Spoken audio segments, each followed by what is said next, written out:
ನಮಸ್ಕಾರ ಸ್ನೇಹಿತರೆ, welcome back to my YouTube channel. ಬನ್ನಿ ಇವತ್ತಿನ ನಂದಗೋಕುಲ ಸಂಚಿಕೆಯಲ್ಲಿ ಏನೇನಾಗುತ್ತೆ ಅಂತ ನೋಡ್ಕೊಂಬರೋಣ. ಅದಕ್ಕೂ ಮುಂಚೆ ಯಾರೇ ನನ್ನ ಚಾನಲ್ನ ಸಬ್ಸ್ಕ್ರೈಬ್ ಮಾಡದೆ ನೋಡ್ತಾ ಇದ್ದೀರಾ, ಪ್ಲೀಸ್ ಸಬ್ಸ್ಕ್ರೈಬ್ ಮಾಡಿ. ಹಿಂದಿನ ಸಂಚಿಕೆಯಲ್ಲಿ ನಂದನ್ ಪ್ರಿಯಾ ಅಪ್ಪಮ್ಮನಿಗೆ ಅರ್ಶನ ಶಾಸ್ತ್ರದ ವಿಡಿಯೋ ಹಾಕಿ ಫೋಟೋಸ್ ಕಳಿಸಿ ಅಂತ ಹೇಳ್ತಾನೆ. ಅದಕ್ಕೆ ಅವರು ಗಾಬರಿ ಆಗಿರ್ತಾರೆ. ಯಾಕೆ ಬಿಗ್ರೆ ಕೇಳಿಸ್ತಾ ಇಲ್ವಾ ಅಂತ ನಂದನ್ ಹೇಳ್ತಾನೆ. ನಮ್ಮ ಮೀನಾ ಕೇಳ್ತಾ ಇದ್ಲು, ಹಾಗೆ ನಮಗೂ ನೋಡೋದಿದೆ, ಕಳಿಸಿ ಅಂತ ಹೇಳ್ತಾನೆ. ಓ ನೋಡಿ ಎಷ್ಟು ಮೀನಾ, ಅವಳು ಎಷ್ಟೊಂದು ಇದ್ದಾಳೆ ಅಂತ, ಚಾಲಕಿ ಯಾವ ಥರ ಮಾಡ್ತಿದ್ದಾಳೆ ಅಂತ ಪ್ರಿಯಾ ಅಮ್ಮ ಬೈತಾಳೆ. ಆಮೇಲೆ ಅದಕ್ಕೆ ಪ್ರಿಯಾರಪ್ಪ ಹೇಳ್ತಾನೆ, ಇಲ್ಲ ಬಿಗ್ರೆ ನಾವು ಸಣ್ಣ ಫಂಕ್ಷನ್ ಅಲ್ವಾ, ಅದಕ್ಕೆ ವಿಡಿಯೋಸ್ ಫೋಟೋಸನ್ನು ಕಳಿಸಿಲ್ಲ ಅಂತ ಹೇಳ್ತಾನೆ. ಅದಕ್ಕೆ ಮನೇಲಿ ಮೊಬೈಲಲ್ಲೇ ತೆಗ್ದಿರ್ಬೋದಲ್ಲ, ಅದನ್ನು ಕಳಿಸಿ ಅಂತ ಹೇಳಿ ಮಾವ ಅಂತ ಮೀನಾ ಹೇಳ್ತಾಳೆ. ಅದು ನನ್ನ ಸಣ್ಣ ಮಗಳಿಗೆ ಲವನಿಗೆ ತೆಗೆಯಕ್ಕಂತ ಹೇಳಿದೆ, ಆದರೆ ಅವಳು ಬಂದವರು ಬೇಗರಿಗೆಲ್ಲ ಶರ್ಬತ್ ಕೊಡೋದ್ರಲ್ಲೇ ಟೈಮ್ ಹೋಯ್ತು, ಫೋಟೋ ತೆಗಿಯಕ್ಕೆ ಆಗಲಿಲ್ಲ ಅಂತ ಪ್ರಿಯಾರಪ್ಪ ಮಾಡ್ತಾರೆ. ಸರಿ ಆಯ್ತು ಬಿಗ್ರೆ, ಇಲ್ಲಿ ಅಲ್ಲಿ ನಮ್ಮ ನೆಂಟರು ಬಂದಿದ್ದಾರಲ್ವಾ, ಅವ್ರಿಗೆ ಉಪಚಾರ ಮಾಡಬೇಕು, ಕರಿತಾ ಇದ್ದಾರೆ ಅಂತ ಹೇಳಿ ಕಾಲ್ ಕಟ್ ಮಾಡ್ತಾನೆ. ಇತ್ತ ಮೀನಾ ಹಾಗೆ ಅಮ್ಮು ಇಬ್ರು ಒಬ್ರು ಮುಖ ನೋಡ್ಕೋತಾರೆ. ಅವಾಗ ನಂದನ್ ಹೇಳ್ತಾನೆ, ಹೋಗ್ಲಿ ಬಿಡು, ಮದುವೆ ಫಂಕ್ಷನ್ ಅಲ್ಲಿ ನಾಳೆನೇ ಮದುವೆ ಇದು ಇದೆ ಅಲ್ವಾ, ಅಲ್ಲೇ ಎಲ್ಲ ಚೆನ್ನಾಗಿ ಫೋಟೋ ತೆಗೆದ್ರಾಯ್ತು ಅಂತ ಹೇಳಿ ನಂದನ್ ಹೇಳ್ತಾನೆ. ಆಮೇಲೆ ಈತ ಗಿರ್ಜಾ ಅಡಿಗೆ ಮನೇಲಿ ಇರ್ತಾಳೆ. ಅವಾಗ ಮೀನಾ ಬರ್ತಾಳೆ. ಮೀನಾ ಬಂದು ಅತ್ತೆ ಅಂತ ಹೇಳ್ತಾಳೆ, ಎಷ್ಟು ಫಂಕ್ಷನ್ ಅಂದ್ರೆ ಎಷ್ಟು ಚೆನ್ನಾಗಿರುತ್ತಲ್ವಾ, ಎಲ್ಲರೂ ಓಡಾಡೋದು ಹಾಗೆ ಹೀಗೆ ಅಂತೆಲ್ಲ ಮಾತಾಡ್ತಾಳೆ.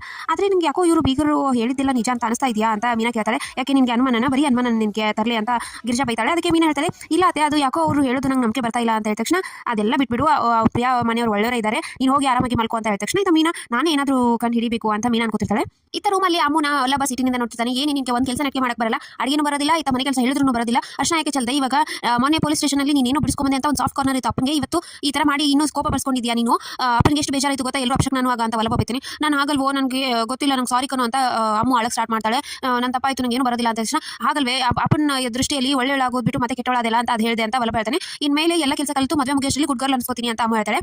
ಸರಿ ಆಯ್ತು ಹೋಗಿ ಮಲ್ಕೋ, ಆದ್ರೆ ಇನ್ನೊಂದು ಕೇಳಬೇಕಿತ್ತು, ಬಿದ್ದಾಗ ಏನಾದರೂ ನೋವು ಆಯ್ತಾ ಅಂತ ಒಲಬ ಹೇಳ್ತಾನೆ. ಅದಕ್ಕೆ ಅಮ್ಮ ಮನಸಲ್ಲೇ ನಗ್ತಾ ಏನಾಗಿಲ್ಲ ಅಂತ ಹೇಳ್ತಾಳೆ. ಇತ್ತ ಮಾತವನಿಗೆ ಸುಕನ್ಯಾ ಕಾಲ್ ಮಾಡಿ ಹುಷಾರಿಲ್ಲ, ಹಾಸ್ಪಿಟಲ್ ಹೋಗೋಣ ಬಾ ಅಂತ ಹೇಳ್ತಾಳೆ. ಅವಾಗ ಸರಿ ಆಯ್ತು ಅಂತ ಹೇಳ್ತಾನೆ. ಆದ್ರೆ ಹೊರಗಡೆ ಹೋಗ್ಬಾರ್ದು ಅನ್ನೋದು ನೆನಪಾಗುತ್ತೆ. ಆದ್ರೂ ಅಷ್ಟೊಂದು ಕಷ್ಟದಲ್ಲಿಲ್ಲ ಅಂತ ಹೊರಗಡೆ ಬರ್ತಾನೆ. ಅಷ್ಟರಲ್ಲಿ ಚಂದ್ರಕಾಂತ್ ಮನೆ ಹೊರಗಡೆ ನಿಂತು ಫೋನಲ್ಲಿ ಮಾತಾಡ್ತಿರ್ತಾನೆ. ಇವ್ನು ಹೊರಗಡೆ ಬರೋದನ್ನ ನೋಡ್ತಾನೆ. ಇನ್ನಕ್ಕೆ ಇಷ್ಟೊತ್ತಲ್ಲಿ ಹೊರಗಡೆ ಹೋಗ್ತಾ ಇದ್ದಾನೆ, ಅದು ಹಸಿ ಮೈ ಏನೋ ಇದೆ ಅಂತ ಮನೆಗೆ ಬಂದು ಸೂರ್ಯಕಾಂತ್ ಹೇಳ್ತಾನೆ. ಸೂರ್ಯಕಾಂತ್ ಹೇಳಿದ ತಕ್ಷಣ ಅವಳು ಹಳೆ ಲವರ್ನ ಮೀಡಕ್ಕೆ ಹೋಗ್ತಿರ್ಬೋದು ಅಂತ ಇಂದ್ರ ಕೂಡ ಬಂದು ಹೇಳ್ತಾಳೆ. ಹಾಗಾದ್ರೆ ಇದು ನಮ್ಮ ಸರಿಯಾದ ಅವಕಾಶ, ಬಾ ನಾನು ನೋಡೋಣ ಅಂತ ಹೇಳಿ ಇಬ್ರು ಅಲ್ಲಿಂದ ಹೊರಡ್ತಾರೆ. ಆಮೇಲೆ ಸುಕನ್ಯಾ ಹಾಗೆ ಮಾಧವ ಇಬ್ರು ಹಾಸ್ಪಿಟಲ್ ತೋರಿಸಿ ಬಂದು ಟೀ ಕುಡಿತಾ ಇರ್ತಾರೆ. ಇವಾಗ ಸ್ವಲ್ಪ ಪರವಾಗಿಲ್ವಾ ಅಂತ ಕೇಳ್ತಾನೆ. ಹೌದು ಇವಾಗ ಸ್ವಲ್ಪ ಹುಷಾರ್ ಅನ್ಸಿದೆ, ಆದ್ರೂ ನೀನು ಇಷ್ಟೊತ್ತಲ್ಲಿ ಯಾಕೆ ಬಂದೆ, ನೀನು ನಾನು ಮದುವೆ ಆಗಿಲ್ಲ ಅಂತ ನೀನು ಮದುವೆ ಆಗಿಲ್ವಾ, ನನ್ನ ಲೈಫ್ ಹೇಗೋ ಇವಾಗ ಚೆನ್ನಾಗಿದೆ, ನಾನು ನೋಡ್ಕೋತೀನಿ, ನೀನು ಮದುವೆ ಆಗಿ ಹುಷಾರಾಗಿರೋ ಅಂತ ಮಾಧವನ್ ಹೇಳ್ತಾಳೆ. ಅಷ್ಟರಲ್ಲಿ ಇವರಿಬ್ರು ಮಾತಾಡೋದನ್ನ ಸೂರ್ಯಕಾಂತ್ ಚಂದ್ರಕಾಂತ್ ಕೇಳಿಸ್ಕೊತಾರೆ. ಅವಾಗ ಅವರೇ ಮಾತಾಡ್ತಾರೆ, ನೋಡು ಯಾವ ತರ ಇದ್ದಾನೆ ಮಾಧವ, ಅವರಿಬ್ರು ಹುಡುಗಿದ್ದಾರೆ, ಇವ್ನು ಈ ತರ ಮಾಡ್ತಿದ್ದಾನೆ, ಇದೇ ನಮಗೆ ಒಳ್ಳೆ ಸರಿಯಾದು, ನಮ್ಮ ಅಸ್ತ್ರ ಅಂದ್ರೆ ಸುಕನ್ಯಾನೆ, ಇದನ್ನ ಸರಿಯಾದ ಟೈಮಿಗೆ ಹೊಡಿಬೇಕು ಅಂತ ಇಬ್ರು ಮಾತಾಡ್ಕೊಂಡು ಹೋಗ್ತಿರ್ತಾರೆ.